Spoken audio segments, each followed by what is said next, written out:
This is Nick. This is Jack. It's Friday, the real Friday, August 1st, and today's pod at all the pods is the best one yet. It's a T-Boy. The top 3 pop business news stories you need to know today. August, the Sunday of summer months. Maine is the vacation state. August is the vacation month. Stick it on a license plate, Jack. Stocks finished July up 8%, and we are feeling 100% right now. Yeah, so we whipped up 3 fantastic stories. Oh, these are so good. Let's get right to them, Jack. What do we got for today's pod? For our first story, Figma, the digital design disruptor, just had the biggest U.S. IPO in 4 years. The stock tripled on day one. But while investors made a 200% return, venture capitalists made a 20,000% return. For our second story, Skechers just launched a kid's shoe built for Apple AirTags. They're called Find My Sketcher. Yetis, welcome to the Track My Everything era. And our third and final story,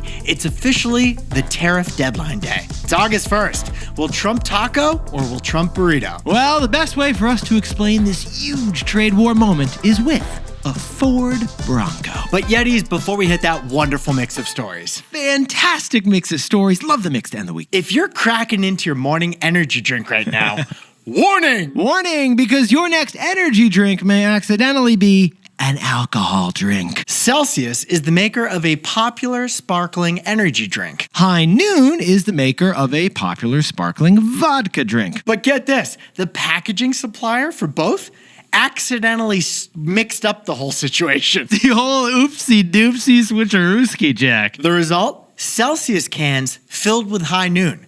Looks like an energy drink on the outside, but vodka mixed drink on the inside. And those ain't vitamins in there yet, this is vodka. You've ordered a Red Bull vodka at the bar. But you never bought a Red Bull that was secretly spiked with vodka at a store. So besties, if you have a Celsius Astro Vibe Sparkling Blue Raspberry energy drink. Yes, that is the real name of a real flavor. Then there's a chance it's actually a dirty Astro Vibe Sparkling Blue Raspberry energy drink. Which means if you're driving right now, pull over. Because you're accidentally under the influence. Jack, add it all up, I think someone's getting fired. Or actually maybe promoted. True. The office banter, it's fire this morning, isn't it? That Celsius is now Fahrenheit. Yetis, let's hit our 3 stories. 15 years before this song, 2 boys from the Northeast met in the dorm. They had an idea that caused a cultural storm. It's the best one yet, but the best is the norm. Jack, Nick, that's it. I don't even think they need to practice. 50%, that's a fat tip. T-Boy City on your at list. If you know, you know, cause we ready to go. We can't wait no more, so just start the show. Start the show. For our first story, Figma just had the biggest VC-backed U.S. IPO in 4 years, and the biggest IPO pop we can remember. Figma stock tripled on day one. Wow. And it explains how venture capital makes so much money. So much money. Yetis, you may have never heard of Figma, but full disclosure, Jack and I actually have. We built our Robinhood Snacks website using Figma. Freshly after Robinhood acquired our startup in 2018, we canceled our Squarespace account. Sorry, Squarespace, if you're sponsoring today or a future show. But we canceled that and designed a new website from scratch with Figma. I wouldn't say we designed it, the engineers and designers did. But Nick and I would get pinged on these Figma comments by the product manager asking like, is this where you guys think the subscribe button should go? Oh, if you see a floating arrow in Figma, something's getting edited out. Yetis, to sprinkle on some more context, Figma was actually started by a couple of college buddies over at Brown University a few years ago. And now it's the design platform used by 95% of the Fortune 500 companies. Basically, it's a collaborative digital whiteboard growing 50% a year. It's Google Docs, but for artistic teams. Like if Leonardo da Vinci went to MIT, he'd probably design a flying machine on Figma. Correct. Now, Adobe tried to acquire Figma a couple of years ago for $20 billion. But that didn't end up happening. Instead, Figma has now gone public with an IPO on the New York Stock Exchange yesterday. Nick, that Adobe deal I mentioned, it didn't happen because regulators blocked it. And that turned out to be a good thing.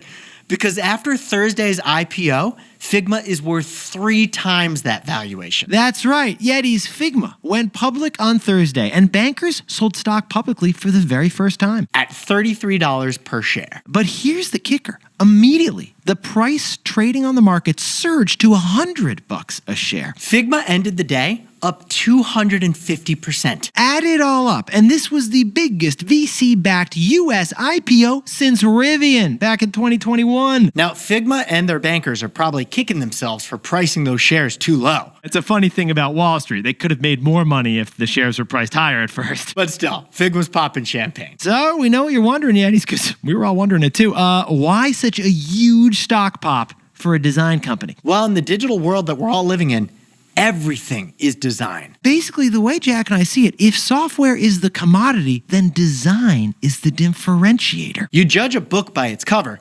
You judge an app by its user interface. Exactly. But the other reason why Figma stock tripled on IPO day, what is it, Jack? Markets are frothy again. It feels like 2021 again. It does. With booming IPOs, crypto everywhere, and big tech hitting new trillion-dollar milestones. And at the end of the day, Figma and its epic IPO is actually a case study in how early investors can make so much money.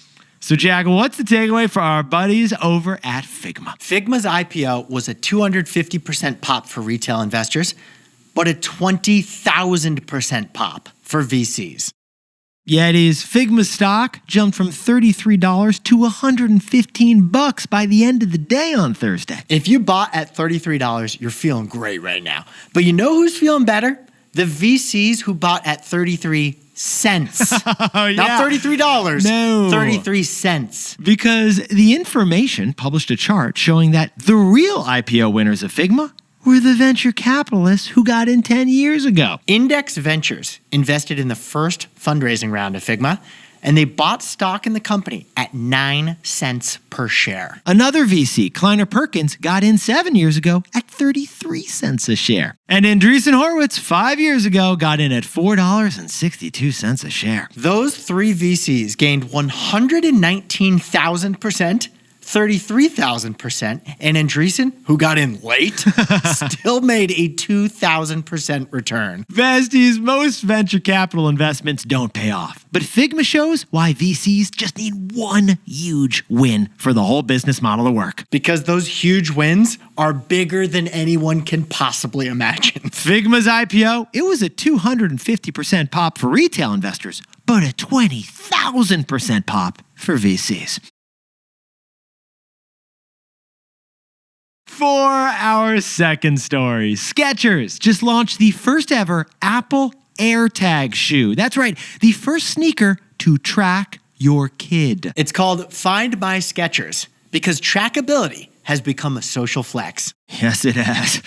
But before we hit this story, Jack, am I wrong, or has this been a big week for chunky feet on this podcast? Yesterday we covered Uggs. Uggs? Mugs. Mugs. Because man Uggs are driving the Uggs boot business. But today, Jack and I found an even bigger headline from a chunkier sneaker. Skechers, the only shoe that actually slows you down. Skechers, they make Crocs look like Nikes. Skechers is in the middle of being taken private. It was bought earlier this year by 3G Capital for $9 billion. Jack and I have told you before when we covered that story about how Skechers' top market is senior citizens. Nana slips on some Skechers to play her game of shuffleboard. But here's the news. The newest product from Skechers is focused on kids. It's a sneaker with a built-in hole to stick an Apple AirTag so you can track your toddler. Now, besties, they call this the Find My Skechers, but Jack and I call it the Where's My Son Steven. Now, like all great kid products, the target customer here isn't kids, it's their parents. Good point, Jack. To a kid, the shoe looks the exact same, and it's not about trying to find a lost sneaker on the playground. No, it's about trying to find the kid who's wearing the sneakers. Because little Steven may be lost on the playground. There's no branding to show that this sneaker is trackable. And the AirPod is hidden underneath the sole with a closable lid, so the kid will never know it's being tracked. But what it does do is capitalize on a parent's greatest fear, losing their child. And dude, I had a major scare in Paris last year.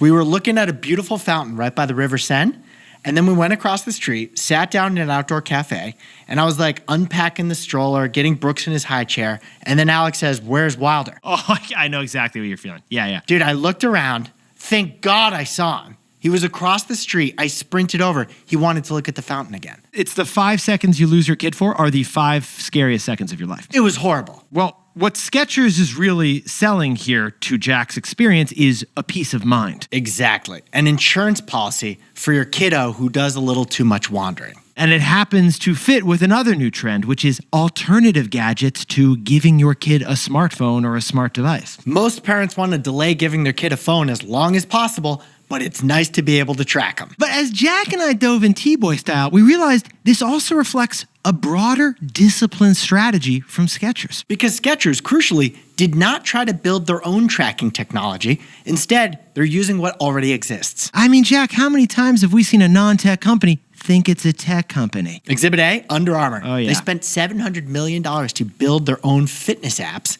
And that didn't work because the fitness apps just weren't good enough. Instead, Skechers made space for tech that 12% of us already have. The Apple AirTag, which is now 69% of the entire smart tag industry. Now, Apple wasn't involved in this Skechers deal, but calling it Find My Skechers and making a hole perfectly sized for an AirTag, it's pretty clear. We see you, Skechers. We see you. And Apple, they're cool with it. So, Jack, what's the takeaway for our buddies over at Skechers? Before you say, I love you, comes, I want to track you. Yetis, this isn't just a product or a tech story. This is part of a larger social trend that Jack and I have been following. Shareable GPS. It's still pretty new. The norms of how to use it and what's appropriate, we're all figuring it out in real time. The main benefit of trackable GPS is helping you find lost things. Like our buddy Timmy, who owns 14 different AirTags, is a pretty forgetful guy. And Apple's also had to build features to prevent unwanted tracking by a stalker. But we haven't really yet tested the limits of this potential. Like Skechers' next product could be the same AirTag shoe, but for senior citizens with Alzheimer's or dementia. And the New York Times just did a whole podcast episode about when is the right time to share your phone's location with your romantic partner in a relationship. Yeah, Jack, what was that wild insight about the kids these days? Before Gen Z says, I love you, the bigger question they ask is, do you want to track me? Yeah. That's the defining the relationship. So as we see it, as more wearable gadgets enter society and 5G wireless becomes 6G, this is going to be more and more of a thing. Before you say I love you comes, I want to track you. I want to track you too. That's the response you hope for. By the way, Yetis, we're about to go to commercial. Jack and I both have kids, and we had a lot of thoughts about this story. Send it to a buddy of yours who has kids. We'd love to know what they think, though. Hey, Yetis, if you're a bestie, take a sec and hit that subscribe button. And like this video while you're at it. If you leave a comment, by the way, we'll read it. For our third and final story, today is T-Day, the final deadline for trade deals before Trump's tariffs officially kick in. But the best way to understand this momentous trade war moment is to look at the Ford Bronco. Ah, the buckin' Ford Bronco. But first, Jack, I'm whipping open the book here. Trade War Almanac. What's the latest update? Trump has been saying for weeks that August 1st is the deadline. Today. Announce a deal today or you get tariffs. No more delays. He pledged it a bunch of times. Even countries that have reached a new trade deal with us, you're still going to get tariffed today. Japan, South Korea, Vietnam, the European Union, those countries all announced new deals with the U.S., which means 15% tariffs start today. Meanwhile, Jack and I have been keeping track on our map over here, and Mexico is the one exception so far. They are getting a pass. Yesterday, Trump announced their deadline for the country of Mexico is delayed another 90 days. We'll see what happens today. In the meantime, the trade map all day is going to be lighting up like Carmen Sandiego. But you might be asking yourself, Yetis. Yes, Jack. I haven't noticed tariffs yet. I did buy a $5 avocado the other day, Jack, but that's about it. Well, if you haven't noticed the impacts of tariffs on your life, the Ford pickup truck explains why. Yetis, Ford announced yesterday their earnings. They suffered a loss for the second quarter. They swung from a $1.8 billion profit last year to a loss this year. And the reason was simple, one word and one word only, tariffs. Ford has been absorbing the high cost of tariffs for the last few months, not passing it on to us consumers. In fact, Ford cleverly turned tariffs into a bit of a marketing event, right, Jack? Shortly after Trump announced the tariffs back in April, Ford announced employee pricing for all. So nobody was going to have to pay more despite the tariffs. So Ford's revenue actually rose last quarter because of that, but their profitability was erased because of the tariffs. Ford announced yesterday that tariffs will cost it $2 billion this year. So Ford hasn't passed on the tariff costs to consumers with higher car prices yet. But you know what? They can't do this forever. Ford's probably hoping that they're earning some political points with Trump so that they can get some tariff relief. But in the meantime, we can see the impact of that policy on Ford's stock. Ford, the most American of Detroit's big three car companies, is trading in the stock market at its lowest level in 5 years. Built Ford low. Because Ford and its Broncos and its pickup trucks are all taking the hit on tariffs. But again, they can only take the hit for so long. So Jack, what's the takeaway for our buddies over in the American economy? Tariffs are a tax and we pay them. And they add up to $2,100 a year per household. Yetis, every time the president announces a tariff, he actually misdescribes them. For example, he'll say Korea will pay a 15% tariff. But Korea doesn't pay the tariff. We do. And Ford's earnings report is proof of that. Now, we don't think Ford and other businesses are going to be able to eat the cost of those tariffs forever. Eventually, they'll defend their profits by passing the cost of tariffs on to us consumers. You see, imports account for 11% of American consumer spending. The average tariff is now 18.4%, the highest since 1930. So now that all the delays have expired, except for Mexico, more companies are going to start paying tariffs and eventually passing them on to us. Now, interestingly, the Yale Budget Lab is constantly retabulating and calculating the cost of these tariffs, and they expect it to be $2,100 this year per household. These tariffs could get canceled tomorrow in a tweet, or the courts could rule them invalid. But in the meantime, tariffs are a tax that we all pay. And as of right now, that cost is $2,100 per year per household. Jack, could you whip up the takeaways for us before the weekend? Figma is the latest tech IPO to spike on day one, this time by 250%. And Figma is a case study in the real winners of tech IPOs, the VCs, and their 20,000% return. For our second story, Skechers is going after parents of toddlers with Find My Skechers, shoes with an AirTag spot. It's the Find My Everything era. Before you say, I love you, comes, I want to track you. And you hope they say, I want to track you too. Otherwise, nobody's tracking nobody. And our third and final story. Today is T-Day. No more delays. Everyone gets tariffed unless they announce a deal. And those tariffs are a tax that we all pay. And it adds up to $2,100 a year per household. But Yetis, this pod's not over yet. Here's what else you need to know today. First, take a bite out of the apple, baby. Apple just had its best growth in 4 years. iPhone revenue surged 13% in a shocking second quarter. Why? Tariff hoarding, Nick. Yeah. Customers race to upgrade their iPhone ahead of threatened tariffs. Although that was all for naught, sadly, because iPhones are so far exempt from all those tariffs. Amazon announced earnings too. They said they would absorb the cost of tariffs, so their stock fell. And second, tomorrow, Major League Baseball is playing its first game inside a NASCAR track. It's an awesome story. Yeah. This Saturday, the Atlanta Braves play the Cincinnati Reds inside the oval of Bristol Motor Speedway in Tennessee. Basically, baseball is trying to piggyback off NASCAR's popularity and show Tennessee some love since they don't have a pro baseball team. I think what baseball's trying to do Yeah. is set a new record for attendance. True. Because this massive racetrack holds 90,000 people. Pitchers, start your engines. And finally, this is wild, but an Argentinian man was just awarded $12,500 from Google for a photo of his butt. Because get this, Google Street View drives around in those cars taking images of everything. And it captured this guy naked in his front lawn. Yeah, so Argentine courts ruled this was a privacy violation and Google's got to pay up. By the way, Jack, you want to know what the court said specifically? What did the court say? The man's dignity has been flagrantly violated. I guess he wasn't looking good that day, man. Because it's possible his dignity could have been enhanced by this moment. If you know Google's coming by, you flex, Jack. You flex those cheeks. I always do the full body flex anytime someone's taking a picture of me. I'm flexing like half the day at this point. You never know in San Francisco.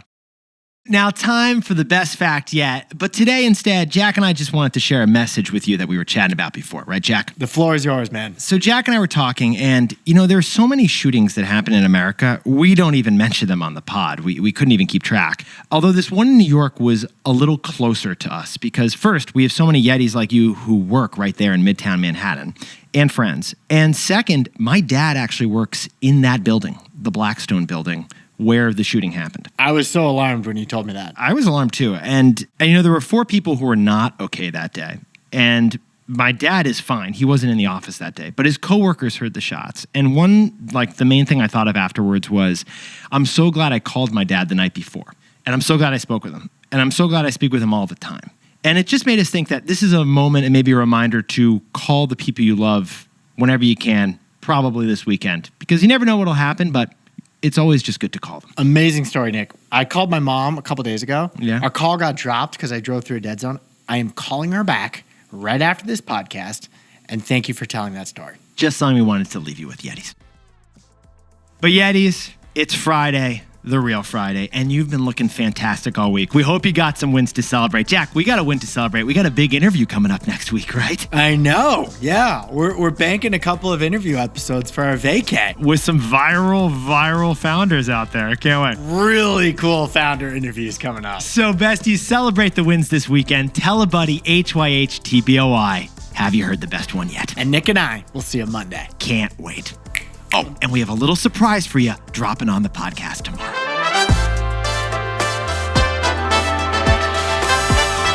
And before we go, a happy birthday to legendary Yeti Yee Lee over in Queens, the Sultan of Spotify. Hey, Daniel Eck, this dude is going platinum. Happy birthday to Lila Dwyer in Charlottesville, Virginia. And Baker Signin in Bristow, Virginia, celebrating the best birthday yet. And happy birthday to Elizabeth Lida in Denver, Colorado. And Spencer Coring in Nashville, Tennessee. Enjoy the game this weekend and happy birthday. Happy birthday to Boogers Haley in Las Vegas, Nevada. I don't know if it's a nickname. I hope it's not. Gaurav Menon just started at Wharton for his MBA, walking through Huntsman Hall, listening to T-Boy. Congratulations, Gaurav. Congratulations to Kaylee and Sammy, who are getting married in Denver. These are 2 business school sweethearts. And Colonel Dan Brown from Cincinnati, Ohio, is in military retirement after 24 years as an emergency physician. Thank you for those 24 years of service. And finally, congratulations to Kathleen Schaff and Hunter Wilson. Get this. They met at one of our live shows, and now they're getting married. Correction. My producer is telling me we met them at the live show. They didn't meet each other at the live show. Still a legendary wedding. Congratulations. Tell us where the honeymoon is, guys, and trust us, we'll do a live show there. Maybe Italy. Let's make it happen. This is Jack. I own stock of Amazon. Nick owns stock of Nike. And Nick and I both own stock of Apple and Robinhood.